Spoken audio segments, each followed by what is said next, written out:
ನಿನಗೆ ಹೇಗೆ ಗೊತ್ತು? ದೇವ್ರಿಚ್ಛೆ ಇಲ್ಲದೆ ಒಂದು ಹುಲ್ಕಡ್ಡಿನೂ ಅಲ್ಲಾಡಲ್ಲ ಅಂತಾರೆ. ಹಾಗೆ ನಿನ್ನ ಲೈಫಲ್ಲಿ ಒಂದು ಹುಲ್ಕಡ್ಡಿ ಅಲ್ಲಾಡಿದ್ರು ನನಗೆ ಗೊತ್ತಾಗದೆ ಇರುತ್ತೇನೆ. ಇನ್ನು ನೀನು ಅಷ್ಟೊಂದು ಕಷ್ಟಪಟ್ಟು ಬಡ್ಡಿಗೆ ಸಾಲ ತಗೊಂಡು ಆ ದುಡ್ಡಲ್ಲಿ ತಗೊಂಡಿರೋ ಆಟೋ ಕಾಣೆ ಆದರೆ ನನಗೆ ಗೊತ್ತಾಗದೆ ಇರುತ್ತೇನೆ. ಆದರೆ ನಿಮಗೆ ನಿಮ್ಮ ಆಟೋ ಎಲ್ಲಿದೆ ಅಂತ ಗೊತ್ತಾಗ್ತಿಲ್ಲ ಅಲ್ವಾ? ಪಾಪ. ಬಟ್ ನನಗೆ ಗೊತ್ತು. ಎಲ್ಲಿದೆ? ಅರಸನಕೋಟೆ ಗ್ಯಾರೇಜಲ್ಲಿ. ನೀನೇ ಅಲ್ಲಿ ತಗೊಂಡು ಹೋಗಿ ನಿಲ್ಸಿರ್ಬೇಕು. ಯಾಕೆ ನಮ್ಮ ಹಿಂದೆ ಬಿದ್ದ ಈ ರೀತಿ ಕಾಡ್ತಾ ಇದ್ಯಾ? ಯಾರು ನೀನು? ಅಖಿಲ. ಏನಂದೆ? ನಿಮ್ಮ ಅತ್ಯಮ್ಮ ಅನ್ಸ್ಕೊಂಡಿರೋ ಆ ಅಖಿಲಾಂಡೇಶ್ವರಿನೇ ನಿಮ್ಮ ಅಪ್ಪನ ಮನೇಲಿದ್ದ ಆಟೋನ ಅರಸನಕೋಟೆ ಗ್ಯಾರೇಜಿಗೆ ಹಾಕ್ಸ್ಕೊಂಡಿರೋದು. ಇಲ್ಲ, ನಾನು ನಂಬಲ್ಲ. ನಿಜ ಹೇಳಿದ್ರೆ ಜನ ನಂಬೋದೇ ಇಲ್ಲ ಅಂತಾರಲ್ಲ. ನಮ್ಮ ಅತ್ಯಮ್ಮ ಯಾಕೆ ಆ ರೀತಿ ಮಾಡ್ತಾರೆ? ಮೊನ್ನೆ ನಮ್ಮ ಅತ್ಯಮ್ಮನ ಜೊತೆ ಜಗಳ ಮಾಡಿಸಿದ್ ಸಾಲದು ಅಂತ ಮತ್ತೆ ಜಗಳ ಮಾಡಿಸ್ಬೇಕು ಅಂತ ಈ ರೀತಿ ಸುಳ್ಳು ಹೇಳ್ತಾ ಇದ್ಯಾ? ಏಯ್, ಎಷ್ಟೇ ಮಾತಾಡ್ತಿದ್ಯಾ? ನಿನಗೆ ನಂಬಿಕೆ ಇಲ್ಲ ಅಂದ್ರೆ ನಿನ್ನ ಅತ್ಯಮ್ಮಂಗೆ ಹೋಗಿ ನೀನೇ ಕೇಳು. ಆದ್ರೆ ನಿನ್ ಮನ್ಸಲ್ಲಿ ನಿಜಕ್ಕೂ ಆ ಹೆಂಗಸಿನ ಬಗ್ಗೆ ಪ್ರೀತಿ, ಗೌರವ, ಭಕ್ತಿ ಇದೆಯಲ್ಲ, ಈ ಭಾವನೆಗಳನ್ನ ಇಟ್ಕೊಂಡು ಕೇಳೋ ಹಾಗಿಲ್ಲ. ಈಗ ನಾನು ಹೇಳೋದನ್ನ ಸರಿಯಾಗಿ ಕೇಳಿಸ್ಕೊ. ಅದೇ ಥರ ನಿಮ್ಮ ಅತ್ಯಮ್ಮನ ಹತ್ರ ಹೋಗಿ ಮಾತಾಡಬೇಕು.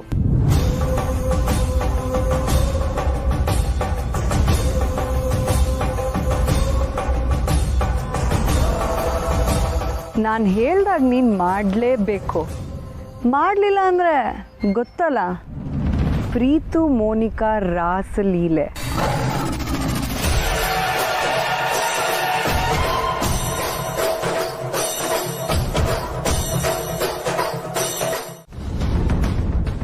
ತಗೋಮ್ಮ, ಇದೇ ಅಲ್ವಾ ನಿನ್ನ ಗಂಡನ ಆಟೋ ಕೀ? ತಗೋ. ಇನ್ನು ಮುಂದೆ ಈ ಆಟೋ ನಿನ್ನ ಜವಾಬ್ದಾರಿ.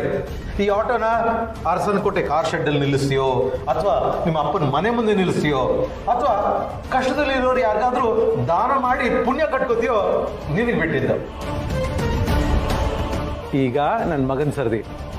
ತಗೊಳಯ್ಯ ಕುಮಾರ್ ಕಂಠೀರವ, ಕಾರ್ ಕೀ ನಿನಗೆ. ನನಗೆ ಯಾಕಪ್ಪ ಕೀ? ಯಾಕಂದ್ರೆ ನಾಳೆ ನೀನು ಆಫೀಸ್ಗೆ ಬರ್ತಾ ಇದೀಯಾ, ಆದಿತ್ಯ ಗ್ರೂಪ್ ಆಫ್ ಕಂಪನೀಸ್ ಆಫೀಸ್ಗೆ. ಅದಕ್ಕೆ ಈ ಕೀ.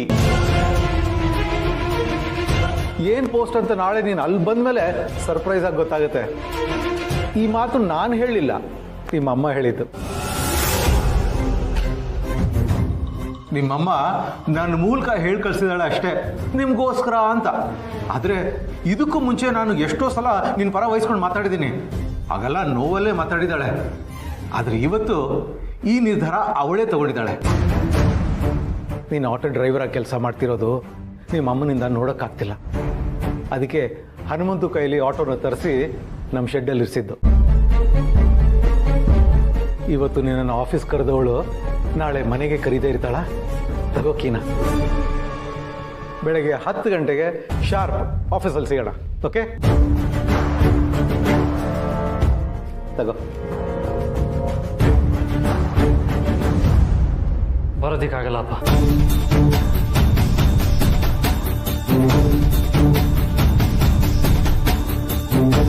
ಬರಕ್ಕಾಗಲ್ವಾ? ನಾನು ಏನು ಹೇಳಿದೆ ಅಂತ ನಿನಗೆ ಅರ್ಥ ಆಯ್ತಾ? ನೀನು ಏನು ಹೇಳ್ತಿದ್ಯಾ ಅನ್ನೋ ಅರಿವಿದೆಯಾ ನಿನಗೆ? ನನಗೆಲ್ಲ ಅರ್ಥ ಆಯ್ತಪ್ಪ. ಯೋಚನೆ ಮಾಡಿದ್ದೀನಿ ಹೇಳ್ತಾ ಇರೋದು. ಅರಸನಕೋಟೆ ಕಂಪ್ನಿ ಕೆಲಸ ನನಗೆ ಬೇಡ. ಸ್ವಾಭಿಮಾನದಿಂದ ತಗೊಂಡು ಆಟೋನೇ ಓಡಿಸ್ಕೊಂಡು ನಾನಿರ್ತೀನಿ.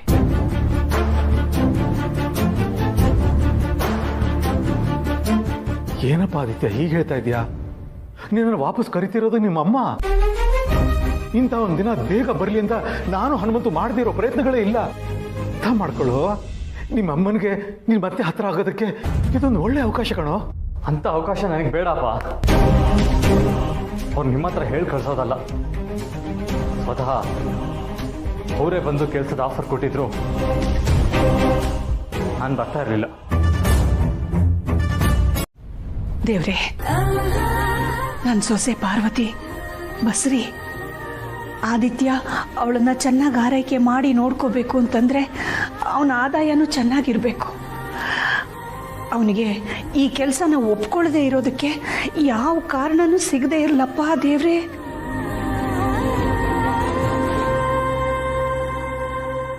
ಅಪ್ಪ ದೇವ್ರೆ, ಆದಿತ್ಯ ಏನಾದರೂ ಒಂದು ಕಾರಣ ಹೇಳಿ ಅಕ್ಕ ಕೊಡೋ ಆಫರ್ನ ರಿಜೆಕ್ಟ್ ಮಾಡೋ ಹಾಗಾಗಲಿ.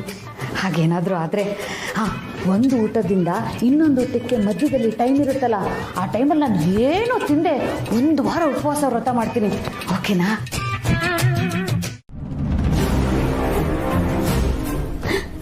ಅರೆ, ಭಾವ ಬಂದರು. ಹ್ಯಾಪ್ ಮೋರೆ ಹಾಕೊಂಡು ಬರ್ತಿದಾರಲ್ಲ.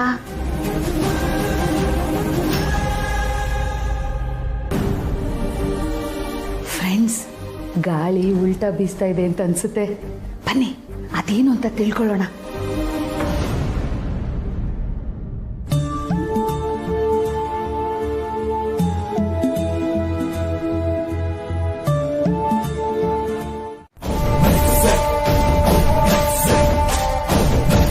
ಅಂದ್ರೆ ಏನ್ ನಿಮ್ಮ ಮಾತಿನ ಅರ್ಥ? ಆದಿತ್ಯ ಪಾರ್ವತಿ ಇಬ್ರು ಯಾರ ಕೈಲೂ ಸಿಕ್ಕಾಕೊಂಡಿದ್ದಾರೆ ಅಂತ ಅನಿಸ್ತಿದೆ.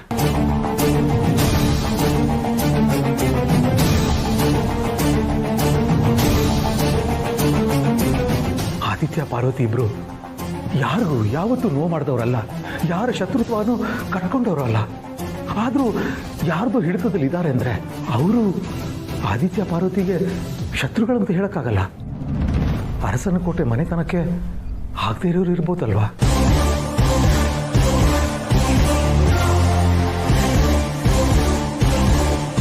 ನಮ್ಮ ಮಗ ಸೊಸೆನ ಯಾಕೆ ಬ್ಲ್ಯಾಕ್ ಮೇಲ್ ಮಾಡ್ತಿರ್ಬಾರ್ದು?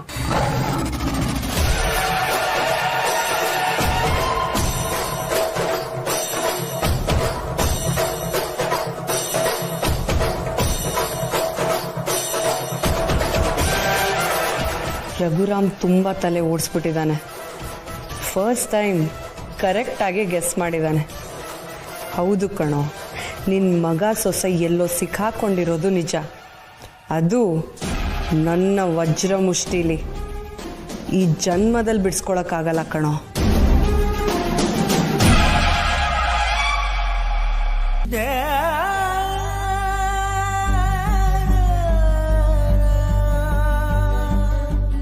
ಅಮ್ಮನ ನೋಡಕ್ಕೆ ಒಂದು ಅವಕಾಶ ಸಿಕ್ಕರೆ ಸಾಕು ಅಂತ ಕಾಯ್ತಾ ಇದ್ವಿ. ಆದ್ರೆ ಇವತ್ತು ಅಮ್ಮನೇ ಆಫೀಸ್ ಕೆಲಸಕ್ಕೆ ವಾಪಸ್ ಬಾ ಅಂತ ಹೇಳಿದ್ರು. ಹೋಗದೆ ಇರುವಂತ ಪರಿಸ್ಥಿತಿ ಬಂತಲ್ಲ ಪಾರು.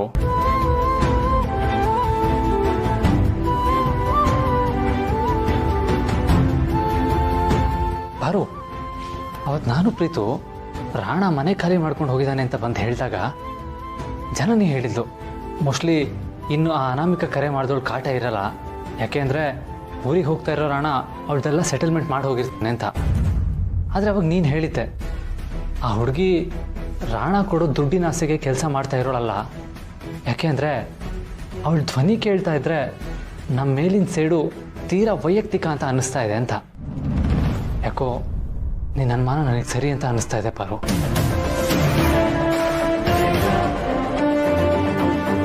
ನಮ್ಗೆ ಅನಾಮಿಕ ಕರೆ ಮಾಡೋಳು ಮೋಸ್ಟ್ಲಿ ರಾಣ ಕೊಡೋ ದುಡ್ಡಿಗೋಸ್ಕರ ಕೆಲಸ ಮಾಡೋಳಲ್ಲ. ಅವಳು ಅರುಂಧತಿಗೆ ಬೇಕಾದವಳೇ ಇರಬೇಕು.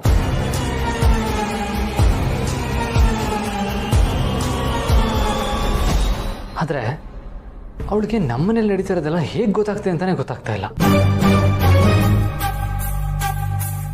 ಪಾರು, ನಮ್ಗೆ ಅನಾಮಿಕ ಕರೆ ಮಾಡಿದವಳು ಅರಸನ ಕೋಟೆಲೇ ಇದ್ದಾಳೆ.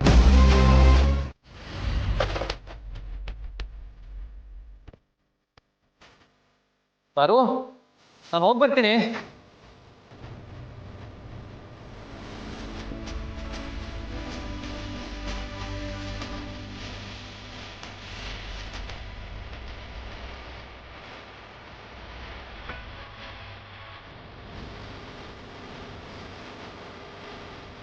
ನೆನ್ನೆ ಮಾವ ಬಂದು ಅತ್ತೆಮ್ಮ ನಿಮ್ಮನ್ನ ಕಂಪನಿಗೆ ವಾಪಸ್ ಬರೋದಕ್ಕೆ ಹೇಳಿದ್ದಾರೆ ಅಂತ ಹೇಳಿದ್ರು. ಅನಾಮಿಕ ಕರೆ ಬರ್ದೇ ಇದ್ದಿದ್ರೆ ಖಂಡಿತವಾಗ್ಲೂ ನೀವು ಮಾವನ್ನ ಖುಷಿಯಿಂದ ಅಪ್ಕೊಂಡು ನಾನು ಕೆಲ್ಸಕ್ಕೆ ಬರ್ತೀನಿ ಅಂತ ಹೇಳ್ತಿದ್ರಿ ಯಜಮಾನ್ರೆ. ಇವತ್ತು ನಿಮ್ಮ ಕಂಪನಿಗೆ ನೀವು ಕೆಲ್ಸಕ್ಕೆ ಹೋಗ್ತಿದ್ರಿ. ಆದ್ರೆ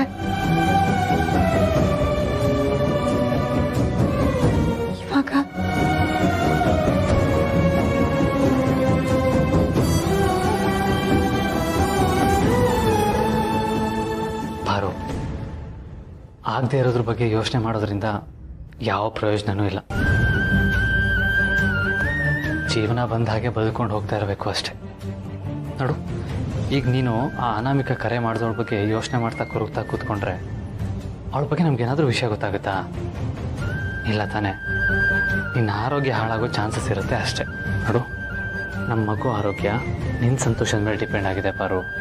ನನಗೆ ನನ್ನ ಹೆಂಡತಿ ಮಗು ಇದ್ರ ತುಂಬ ಮುಖ್ಯ. ಸೊ ಪ್ಲೀಸ್,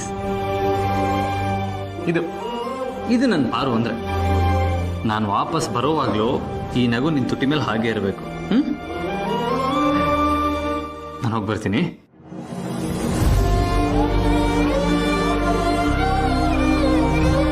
ಯಾಕೆ ಪಾರು ಏನು ಮಾತಾಡ್ತಾ ಇಲ್ಲ? ಏನು ಯೋಚನೆ ಮಾಡ್ತಾ ಇದೆಯಾ? ತಾಯಿ ಶಾಪ ಒಳ್ಳೇದಲ್ಲ ಅಂತಾರೆ, ಆದರೆ ಯಾವ ತಾಯಿನೇ ಆಗಲಿ ಮಕ್ಳಿಗೆ ಕೆಟ್ಟದ್ದು ಬಯಸಲ್ಲ ಅಲ್ವಾ ಯಜಮಾನ್ರೆ? ಕೋಪದಲ್ಲಿ ಶಾಪ ಹಾಕ್ಬೋದು, ಆದರೆ ಮರುಕ್ಷಣನೇ ಅವ್ರಿಗೆ ತಾಯಿತನ ಎಚ್ಚರಿಸುತ್ತೆ ಅನ್ಸುತ್ತಲ್ವಾ ಯಜಮಾನ್ರೆ? ನನ್ನ ಶಾಪ ಮಗುಗೆ ತಟ್ಟದೇ ಇರಲಿ ಅಂತ ತಕ್ಷಣ ದೇವ್ರ ಹತ್ರ ಬೇಡ್ಕೊಂಡಿರ್ತಾರೆ ಅಂತ ಅನ್ಸುತ್ತೆ ಅಲ್ವಾ ಯಜಮಾನ್ರೆ? ನಾವು ಯಾವತ್ತೂ ಉದ್ಧಾರ ಆಗಲ್ಲ ಅಂತ ಅಮ್ಮ ಹೇಳಿದ ಮಾತನ್ನ ನೆನೆಸ್ಕೊಂಡು ಈ ರೀತಿ ಮಾತಾಡ್ತಾ ಇದೆಯಾ? ಆದರೂ ನಾವು ಉದ್ಧಾರ ಆಗೋ ಲಕ್ಷಣಗಳು ಕಾಣಿಸ್ತಾ ಇದೆ ಅಂತಂದ್ರೆ ಅತ್ಯಮ್ಮ ಮನ್ಸಾರ ಶಾಪ ಹಾಕಿಲ್ಲ ಅಂತ ತಾನೆ? ನಾನು ಸತತವಾಗಿ ಅವಮಾನ ಆಗೋ ಥರ ಮಾತಾಡಿದ್ರಿಂದ ಅವ್ರ ಬಾಯಲ್ಲಿ ಕೋಪದಿಂದ ಬಂದ ಮಾತುಗಳವು. ಥ್ಯಾಂಕ್ಸ್ ಪಾರು, ಯಾವಾಗಲೂ ಅಮ್ಮನ ಬಗ್ಗೆ ಒಳ್ಳೆದನ್ನೇ ಯೋಚನೆ ಮಾಡ್ತೀಯಲ್ಲ. ನಾನು ನಿಮ್ಮಮ್ಮನೆಲ್ಲ ಹೊಗಳಿದ್ದು, ಮತ್ತೆ ನಮ್ಮ ಅತ್ಯಮ್ಮನ್ನ. ಓ ಆಗ ಪಾರು, ಪ್ಯಾಸೆಂಜರ್ ಬರ್ತಾ ಇದ್ದಾರೆ, ನಾನು ಆಮೇಲೆ ಕಾಲ್ ಮಾಡ್ತೀನಿ.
ನಿಧಾನ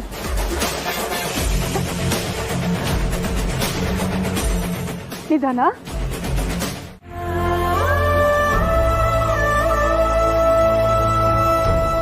ಆದಿತ್ಯ, ಪಾರ್ವತಿನ ಚೆಕಪ್ ಕರ್ಕೊಂಡು ಹೋಗೋ ದಿನ ನಾನು ಜನನಿನ ದೇವಸ್ಥಾನಕ್ಕೆ ಅಂತ ಕರ್ಕೊಂಡು ಹೊರಟೆ.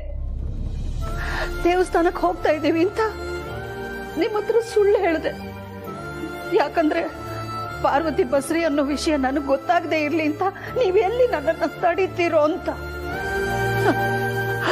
ಆದ್ರೆ ಅಷ್ಟೊತ್ತಿಗಾಗ್ಲೇ ನನಗದು ಗೊತ್ತಾಗ್ಬಿಟ್ಟಿತ್ತು ರಘು, ಗೊತ್ತಾಗ್ಬಿಟ್ಟಿತ್ತು. ಅವತ್ತು ಆದಿ ಪಾರ್ವತಿನ ಚೆಕಪ್ಗೆ ಅಂತ ಕರ್ಕೊಂಡು ಹೊರಟ ದಿವಸನೇ ನಾನು ಜನನಿನ ಚೆಕಪ್ಗೆ ಅಂತ ಕರ್ಕೊಂಡು ಹೊರಟೆ. ದಾರಿಲಿ ಕಾರ್ ಕೆಟ್ಟು ನಿಂತಿದ್ದು ಆಕಸ್ಮಿಕ ಅಷ್ಟೆ. ಆದ್ರೆ ಆದಿ ಆಟೋದಲ್ಲೇ ಹೋಗಿ ಬರ್ಬೇಕು ಅನ್ನೋದು ನನ್ನ ಆಸೆ ಆಗಿತ್ತು. ಯಾರದ್ದೋ ಬಲವಂತಕ್ಕೆ ಕಟ್ಟು ಬಿದ್ದು ಅವನ ಆಟೋದಲ್ಲಿ ಹೋಗಿ ಬಂದಿದ್ದಲ್ಲ, ಅದು ನನ್ನ ಆಸೆ, ನನ್ನ ನಿರ್ಧಾರ ಆಗಿತ್ತು. ಆಟೋದಲ್ಲಿ ಹೋಗಿ ಬರುವಾಗ ಇಬ್ರು ಬಸರಿ ಸೊಸೆಯರ ಮಧ್ಯದಲ್ಲಿ ಕೂತು ನಾನು ಅನುಭವಿಸಿದ ಆನಂದ ಅಷ್ಟಿಷ್ಟಲ್ಲ ರಘು. ಈಗಲೂ ಅದನ್ನು ಯೋಚನೆ ಮಾಡಿದ್ರೆ ಮೈ ರೋಮಾಂಚನ ಆಗುತ್ತೆ.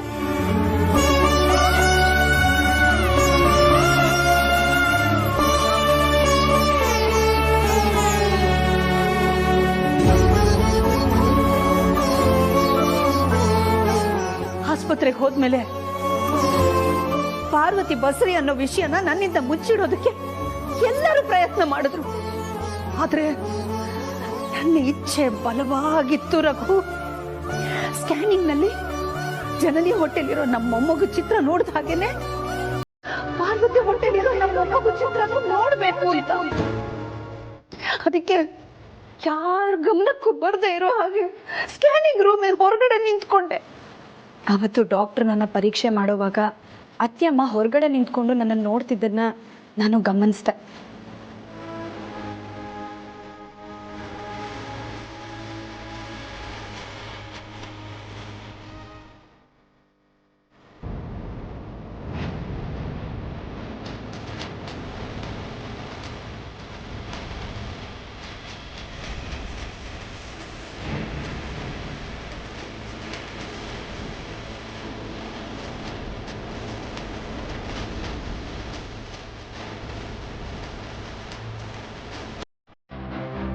ಅಷ್ಟೇ ಅಲ್ಲ, ತಾಯಿ ಕಿಟ್ ಕಳ್ಸಿದ್ ಕೂಡ ಮಾವ ಅಲ್ಲ, ಅತ್ಯಮ್ಮ.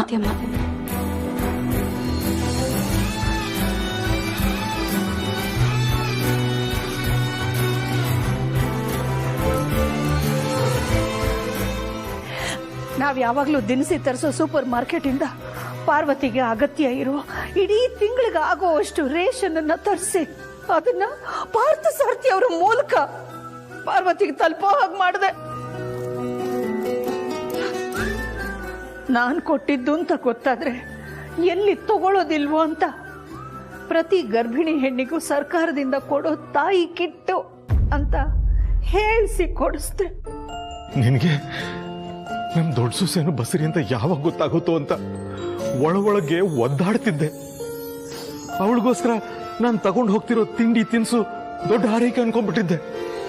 ಆದ್ರೆ ಅಖಿಲ, ನಮ್ಮ ಸೊಸೆ ಮೊಮ್ಮಗುಗೋಸ್ಕರ ಎಷ್ಟೆಲ್ಲ ಮಾಡಿದ್ಯಾ. Really you great.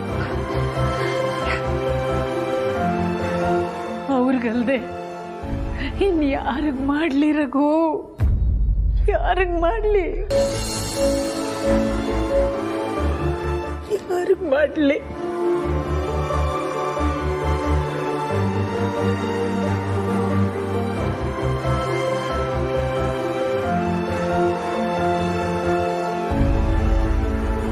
ತಾಯಿ ಕಾರ್ಡ್ ಹೆಸರಲ್ಲಿ ತಿಂಗಳಿಗಾಗೋ ದಿನಸಿ ಕಳಿಸಿದ್ದು ಅಖಿಲಮ್ಮನೆ ಅಂತ ನಿನ್ಗೆ ಹೆಂಗೆ ಗೊತ್ತಾಯ್ತು ಪಾರು? ಅವತ್ ಮನೆಗೆ ಬಂದು ದಿನಸಿ ಎಲ್ಲ ಕೊಟ್ಟೋದ್ರಲ್ಲಪ್ಪ, ಅವತ್ತಿನ ದಿನ ಅವರು ಅತ್ಯಮ್ಮನ ಹತ್ರ ಮಾತಾಡ್ತಾ ಇದ್ರು. ಅದನ್ನ ನಾನೇ ಕೇಳಿಸ್ಕೊಂಡೆ. ನನ್ನ ಹೊಟ್ಟೆಲ್ ಬೆಳೀತಾ ಇರೋ ಅವ್ರ ಮೊಮ್ಮಗು ಮೇಲೆ ಪ್ರೀತಿ ಕಾಳಜಿ, ಅದಕ್ಕೆ ಏನು ಕೊರತೆ ಆಗ್ಬಾರ್ದು ಅಂತ ದಿನಸಿನೆಲ್ಲ ಕಳಿಸಿದ್ದು. ನಮ್ಮೇಲಿರೋ ಕಾಳಜಿಯಿಂದ ಅಲ್ಲಪ್ಪ.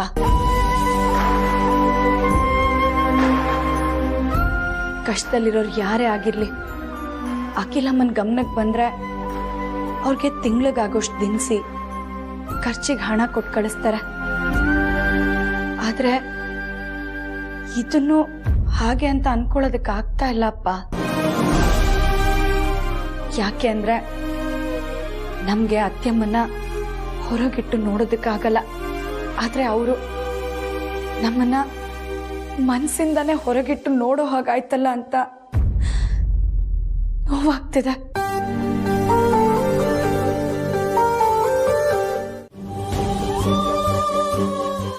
ಇದ್ರಲ್ಲಿ ಅಖಿಲಮ್ಮನ ತಪ್ಪು ಅಂತ ಹೇಳೋಕ್ಕಾಗಲ್ಲ ನಾವು. ಯಾರಿಗೆ ಗೊತ್ತು ಅವ್ರ ಮನಸ್ಸಲ್ಲಿ ಏನು ನೋವಿದೆಯೋ ಏನೋ.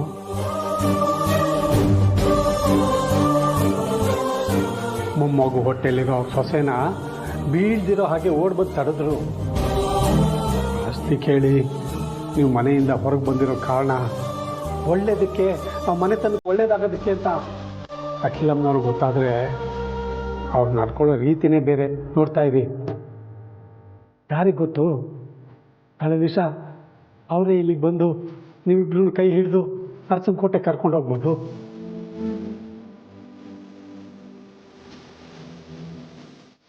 ಅಪ್ಪ, ಒಂದ್ ವೇಳೆ ನಾನು ಹೆರಿಗೆ ಆಗೋ ಸಮಯಕ್ಕೂ ಏನು ಬದಲಾಗದೆ ನಾವಿಲ್ಲೇ ಇದ್ರೆ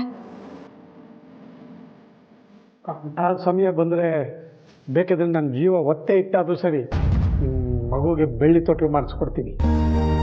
ಈ ತೊಟ್ಲು ಬೇಡ. ಸಾತಿ, ತೊಟ್ಲನ್ನ ಯಾವುದರಿಂದ ಮಾಡಿದ್ದಾರೆ ಅನ್ನೋದು ಮುಖ್ಯ ಅಲ್ಲ, ಯಾವ ಭಾವದಿಂದ ಕೊಡ್ತಾರೆ ಅನ್ನೋದಷ್ಟೇ ಮುಖ್ಯ. ನೋಡಿ ಸಾತಿ, ನಮ್ಮ ಮಗುನ ಬರೀ ಅರ್ಸನ್ ಕೋಟೆ ಮೊಮ್ಮಗು ಅನ್ನೋ ಥರ ನೋಡಬೇಡಿ, ಅದು ನಿಮ್ಮ ಮಗು ಕೂಡ.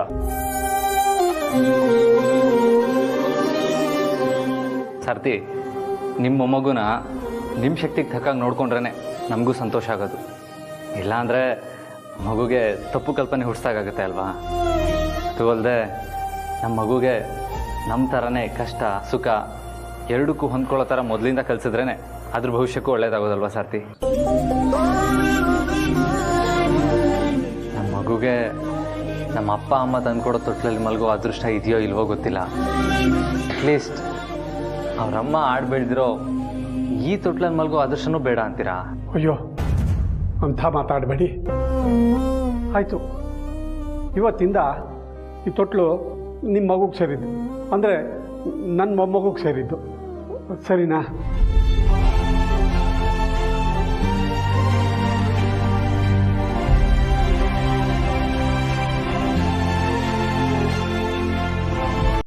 ಕಾರಿಗೆ ಏನಾಗಿದೆ? ಅದ್ರ ಜಾಗದಲ್ಲದು ಸೇಫ್ ಆಗಿ ನಿಂತಿದೆ. ಮತ್ತೆ ಆಟೋ ಯಾಕೆ? ಇವತ್ತಿಂದ ನಿನ್ನ ಆಟೋದಲ್ಲಿ ಆಫೀಸ್ಗೆ ಹೋಗ್ಬೇಕು ಅಂತ ಡಿಸೈಡ್ ಆಗಿದ್ದೀನಿ. ಪೂರ್ತಿ ತಿಂಗಳು ನಿನ್ನ ಆಟೋನ ಬುಕ್ ಮಾಡ್ತಾ ಇದ್ದೀನಿ. ಬೆಳಗ್ಗೆ ನನ್ನ ಆಫೀಸ್ಗೆ ಡ್ರಾಪ್ ಮಾಡಬೇಕು. ಆಮೇಲೆ ಆಫೀಸಲ್ಲಿ ಪ್ರೀತು ಜೊತೆನೆ ಪ್ರೀತು ಕಣ್ಮುಂದೆನೇ ಓಡಾಡ್ಕೊಂಡಿರ್ಬೇಕು. ಮಧ್ಯಾಹ್ನ ಊಟನ ಒಟ್ಟಿಗೆ ಮಾಡಬೇಕು. ಇಬ್ರು ಒಟ್ಟಿಗೆ ಸಿರಿ ಸಿನಿಮಾ ನೋಡ್ಬೇಕು. ಆಮೇಲೆ ಸಂಜೆ ಆಫೀಸ್ ಮುಗಿದ್ಮೇಲೆ ಮನೆಗೆ ವಾಪಸ್ ಡ್ರಾಪ್ ಮಾಡಬೇಕು. ಪ್ರೀತು, ಬ್ರೋ ನಾನು ಫಿಕ್ಸ್ ಆಗಿದ್ದೀನಿ ಬ್ರೋ. ನಡಿ, ಬೇಗ ಹೋಗ್ಬೇಕು. ನಡಿ ಹೋಗೋಣ. ಪ್ರೀತು ಪ್ರೀತು ಪ್ಲೀಸ್ ಇಳಿ ಪ್ರೀತು. ನಾನೇ ಕೇಳಿಲಿ? ಮುದ್ದು ತಮ್ಮ ಅಲ್ವಾ, ಇಳಿ ಪ್ರೀತು. ಇಲ್ಲ ಬ್ರೋ, ನಾನು ಹೇಳಿಲ್ಲ. ಹೋಗೋಣ. ಈ ಅಣ್ಣ ಹೇಳಿದ ಮಾತನ್ನ ಈ ತಮ್ಮ ಯಾವತ್ತೂ ಮೀರಿಲ್ಲ, ಇವತ್ತು ಮೀರಲ್ಲ ಅಂತ ಅನ್ಕೊಂಡಿದ್ದೀನಿ.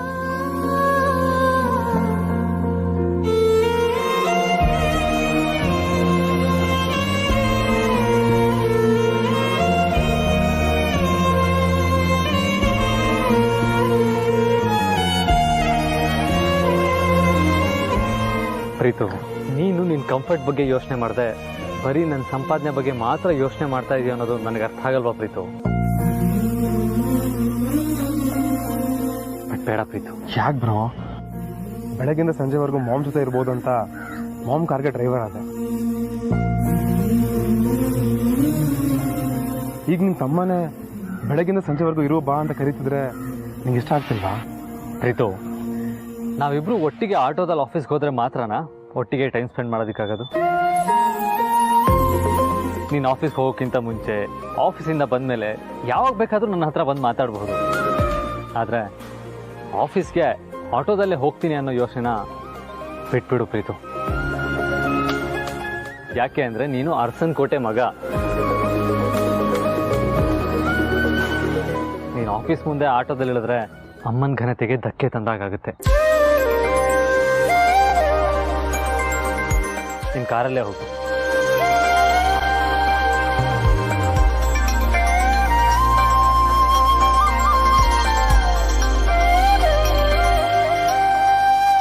ನನ್ನ ತಮ್ಮ ಜಾಣ ಅಲ್ವಾ?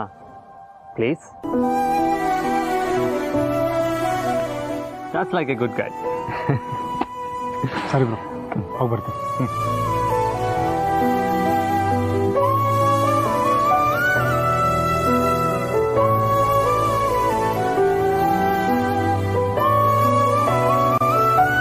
ಸರಿನಮ್ಮ, ನಾನು ಹೋಗಿ ಬರ್ತೀನಿ. ಹುಷಾರು. ಸರಿ ಭಾವ.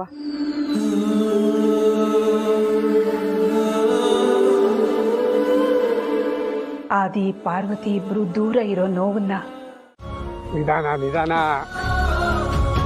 ನೋಡು. ಎಷ್ಟು ದಿವಸ ಅಪ್ಪ ಅವ್ರಿಗೆ ನಿನ್ನನ್ನು ವಾಕ್ ಮಾಡಿಸೋ ಅದೃಷ್ಟ ಇತ್ತು, ಇವತ್ತು ನನ್ನ ಪಾಲ್ಗೆ. ನಿಧಾನ.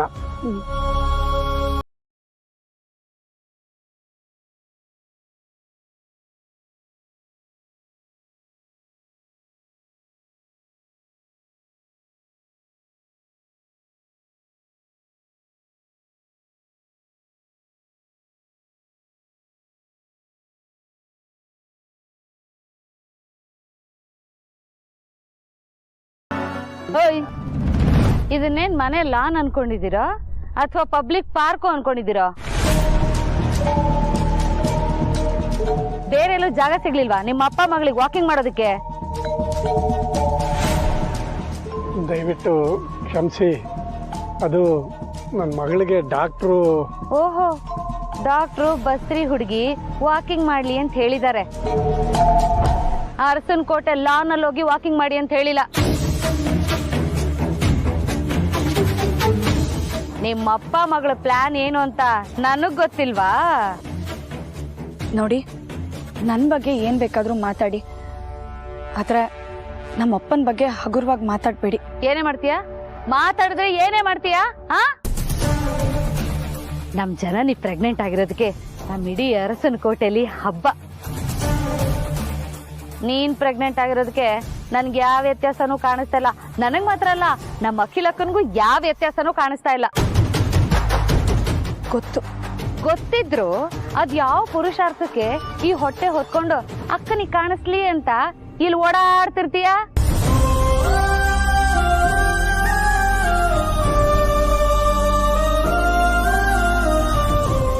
ಓಹೋ, ನೀನ್ ತಲೆ ತಿರುಗಿ ಬೀಳೋದನ್ನ ಅಕ್ಕ ತಡೆದ್ರು ಅಂತ ಧೈರ್ಯ ಬಂದ್ಬಿಟ್ಟಿದ್ಯಾ?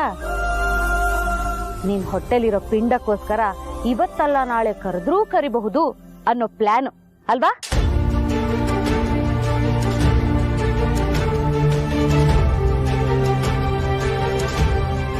ಓಹೋ, ಹುಟ್ಟೋ ಮಗುನ ಮುಂದೆ ಇಟ್ಕೊಂಡು ಯಾವತ್ತಾದ್ರೂ ಒಂದಿನ ಅರಸನ ಕೋಟೆ ಒಳಗ್ ನುಗ್ಗಬಹುದು ಅನ್ನೋ ಪ್ಲಾನ್ ಇದ್ರೆ ನೀವ್ ಅಪ್ಪ ಮಗಳು ಅದನ್ನ ಮೊದ್ಲು ತಲೆಯಿಂದ ತೆಗೆದುಹಾಕಿ. ಲೇ ಪಾರ್ವತಿ, ನೀನು ಪ್ರೆಗ್ನೆಂಟ್ ಅಂತ ಕೇಳ್ದಾಗ್ಲೇ ನಮ್ಮ ಅಕ್ಕ ಮರಗ್ಲಿಲ್ಲ. ಇನ್ ನಿನ್ ಮಗು ಹುಟ್ಬಿಟ್ರೆ ಮರಗ್ ಬಿಡ್ತಾರಾ? ನಿಮ್ಮಿಬ್ರಿಗೂ ನಾಚಿಕೆ ಮಾನ ಮರ್ಯಾದೆ ಅಂತ ಏನಾದ್ರು ಇದ್ರೆ ಮೊದ್ಲು ಈ ಮನೆಯಿಂದ ಜಾಗ ಖಾಲಿ ಮಾಡಿ. ಏಯ್, ನಿಮ್ಮಪ್ಪನ್ ಕರ್ಕೊಂಡೋಗೆ. ದಾಮಿನಿ!